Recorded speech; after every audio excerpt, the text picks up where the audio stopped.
سیدنا بکر بن عبداللہ رحمۃ اللہ تعالی علیہ کا بیان ہے۔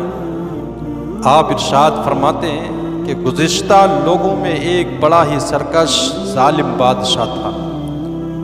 وہ رب کی نافرمانی میں حد سے بہت زیادہ بڑا ہوا تھا۔ اس کی سرکشی اس کے ظلم سے تنگ آ کر اس وقت کے اس دور کے مسلمانوں نے اس ظالم سرکش بادشاہ سے جہاد کیا اور کوشش کر کے اس ظالم کو زندہ گرفتار کر لیا۔ اب اس کو قتل کرنے، اس کو مارنے کی تجویز، اس کی سزائیں تجویز کی جانے لگی کہ کس طرح سے اس کو انتقام تک پہنچایا جائے۔ تو طرح طرح کی سزائیں تجویز کی جانے لگی۔ آخر میں یہ طے پاتا ہے، سب لوگ اس بات پر متفق ہوئے کہ اس کو ایک تانبے کی بڑی دیگ کے اندر بند کر کے کسی اونچی جگہ پہ رکھ کے اس کے نیچے سے آگ جلائی جائے تاکہ یہ ظالم جلدی نہ مرے، بلکہ اس کے ظلموں کی پوری سزا اس کو ملنی چاہیے۔ تو سب لوگ اس بات پر راضی ہو جاتے۔ تانبے کی ایک دیگ لائی گئی، بادشاہ کو اس کے اندر بند کر دیا گیا، اس کے نیچے آگ جلائی گئی۔ اب یہ ظالم بادشاہ اس دیگ کے اندر گھبرا رہا ہے اور گھبراتے اب اپنے جھوٹے معبودوں کو، اپنے خداؤں کو باری باری سے پکارتا ہے۔ اے میرے معبودوں، میں نے زندگی بھر تمہاری عبادت کی، ہر وقت میں تمہیں سجدے کرتا رہا، اب مجھے اس بلا سے، اس پریشانی سے نجات دلاؤ۔ اب اگر تم میرا ساتھ نہیں دو گے تو کون مجھے اس پریشانی سے چھٹکارا دلائے گا؟ یہ بار بار اپنے معبودوں کو پکارتا تھا، لیکن اس کی پکار کوئی فائدہ مند نہیں تھی، اس لیے کہ وہ تو خود اپنی حفاظت کے محتاج تھے، تو اس بیچارے کی کیا وہ حفاظت کرتے۔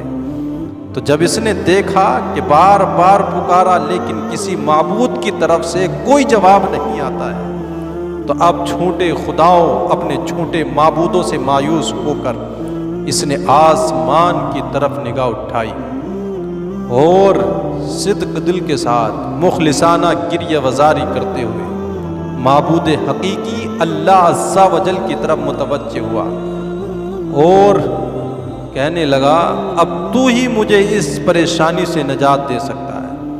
کس کی آواز اس کی زبان پر صدا جاری تھی، لا الہ الا اللہ، لا الہ الا اللہ، یہی صدا بلند کرتا تھا۔ تو کہتے ہیں اس کی مخلصانہ گریہ وزاری رب کریم کی بارگاہ میں مقبول ہوئی، اور کہتے ہیں کہ اچانک ایسی بارش آئی کہ تمام کی تمام آگ بجھ گئی۔ جب آگ بجھ گئی پھر ہوا چلی جو اس کو دیگ سمیت اٹھا کر کے اوپر ہوا میں لے گئی، فضا میں دیگ اڑنے لگی، لیکن اس کی آواز، اس کی زبان پر وہی صدا تھی، لا الہ الا اللہ، لا الہ الا اللہ، لا الہ الا اللہ۔ ہوا نے اس کو دیگ سمیت دور ایک بستی میں لے جا کر کے رکھا، جو بستی میں کوئی مسلم نہیں تھا، پوری کی پوری بستی کافروں، غیر مسلم لوگوں کی تھی۔ جب انہوں نے دیکھا کہ دیگ کے اندر ایک آدمی ہے اور کلمہ طیبہ لا الہ الا اللہ بار بار پکار رہا ہے، تو وہ سب کے سب لوگ اس کے پاس اکٹھا ہو گئے اور کہنے لگے، تیرا بھلا ہو، تو کون سی پریشانی اور مصیبت ہمارے پاس لے کر کے آیا ہے؟ یہ تو کلمہ کیوں پڑھ رہا ہے؟ یہاں تو سب کے سب غیر مسلم ہیں۔ تو یہ کہنے لگا، اس نے اپنا واقعہ بتایا، میں فلاں ملک کا بادشاہ تھا اور لوگوں نے میرے ساتھ یہ معاملہ طے کیا ہے، اس پریشانی سے چھٹکارا اس سبب مجھے ملا ہے۔ پورا واقعہ اس نے ان لوگوں کے سامنے رکھا۔ جب لوگوں نے اس کی زبان سے یہ بات سنی کہ لا الہ الا اللہ، لا الہ الا اللہ بار بار پکارنے کی وجہ سے اللہ نے اس کو اس پریشانی سے نجات بخشی ہے، تو وہ سب کے سب لوگ جو غیر مسلم تھی، پوری آبادی، پوری بستی کافروں کی تھی، وہ سب کے سب کلمہ پڑھ کر کے مسلمان ہو جاتے ہیں۔ تو ایسے بھی ہوتے ہیں لوگ، اللہ ان پر رحمت فرمائے اور ان لوگوں کے صدقے ہماری مغفرت فرمائے۔ تو کوئی نہ کوئی بہانہ ایسی پریشانی میں انسان آتا ہے کہ کبھی جب ہر جگہ سے مایوس ہو کر کے جب دل کسی طرف لگتا ہے تو وہ واحد ذات میرے خدا کی ہی ہوتی ہے۔